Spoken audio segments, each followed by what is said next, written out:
which, as demonstrated, is not a strong argument.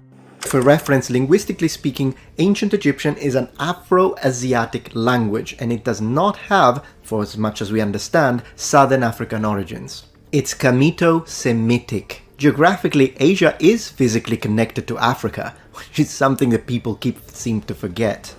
In this section, following his claim of collaboration with two linguists and PhD, Metatron makes some big mistakes that took me by surprise. I had high expectations, especially after he emphasized his collaboration with linguists. This led me to question both the competence of these linguists and even their existence. I'll explain why shortly. To reconstruct Ancient Egyptian, we need to vocalize it through Coptic and loanwords in Hebrew and in Greek, similarly to how Classical Latin has been reconstructed, and throughout the transcription of cuneiform script of the Neo-Babylonian period and Assyrian. In this section, after stating that the Ancient Egyptian language is Afroasiatic, which he suggests has little connection to Africa and lacks a southern origin, Metatron asserts that to vocalize it, one must pass through Coptic, Greek, Hebrew, and other Asiatic languages. Following his logic, this argument might seem plausible. Unfortunately, his logic is flawed. I'm uncertain whether this is intentional or not. However, this section highlights why everything Metatron is presenting appears biased and rooted in a Eurocentric perspective. Metatron seems to be viewing ancient Egypt through a Eurasian lens. The first indication of this bias is his overemphasis on the importance of the Delta region, as I discussed earlier. I have rigorously demonstrated why using the Delta as a reference point is misleading. You can delve deeper into this by watching the following videos. Next, in the initial segments, Metatron tells us that Afro-Asiatic languages do not have southern origins. A few days ago, I posted the following on Twitter. This section of Metatron's video serves as evidence for my point. When people assert that Kemet was Afro-Asiatic, their intent is to subtly disassociate ancient Egypt from Black Africa. Bear with me, as things are about to get very intriguing. Scholars generally categorize the Afroasiatic language family into at least the following 5 branches: Berber, Chadic, Cushitic, Egyptian, Omotic, Semitic. Despite Metatron's mention of linguists, he seems to disregard that, among these languages, only one branch may have an Asiatic origin, and even this is debated because some scholars argue it also originated within Africa. That branch is Semitic.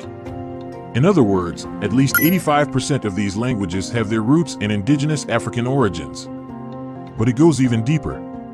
Metatron implies that since it's Afro-Asiatic, it suggests an origin between Asia and Africa, indicating a border with Asia and Egypt. But is this accurate? Let's consult scholars for the real story. Contrary to Metatron's implication, the name Afro-Asiatic doesn't originate from the language's birthplace being between Asia and Africa.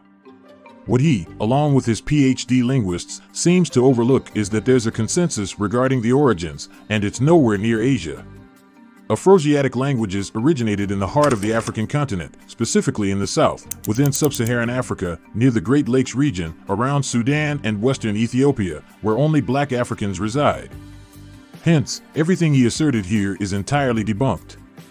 I have another video in the works that will delve deeper into this topic, so make sure to subscribe and activate the notification bell if you don't want to miss it, as it promises to be enlightening. It's worth noting that those who support Metatron's viewpoint consistently use the same set of statues.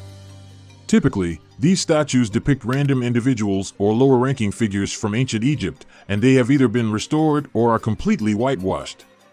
What's striking is the absence of statues that retain their original color. Why is that? We can both agree with the fact that when we look at artistic representation, men tend to have in general a darker skin tone and women tend to have a lighter skin tone. Now, of course, there are the occasional men that have more of a yellow skin tone, but in the majority of cases we could say that those are eunuchs. So let's talk about this difference between men and women when it comes to skin tone in Egyptian art. My interpretation is the fact that it's possible that in general the population had a bit of a lighter skin tone. They weren't white, but they had a lighter skin tone, and then this skin tone becomes darker because men tend to work the fields whereas women don't.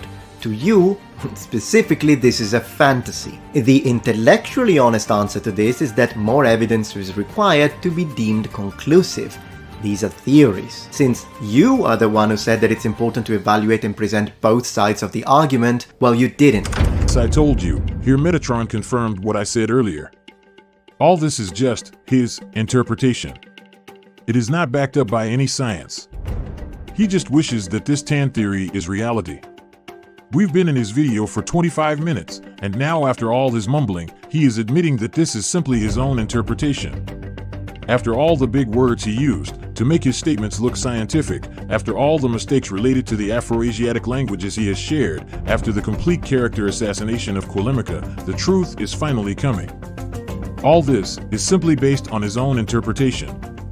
That's simply a wish. That's not science. Once again, let me remind you the whole point of this video.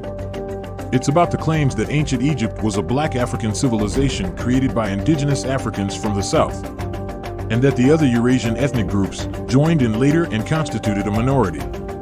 While Metatron says that Asiatics were the majority of the population and that they were olive-skinned and tanned like him, while the brown black-skinned people were a minority mainly living in the south. Keep this clearly in mind, because Metatron has not solved it.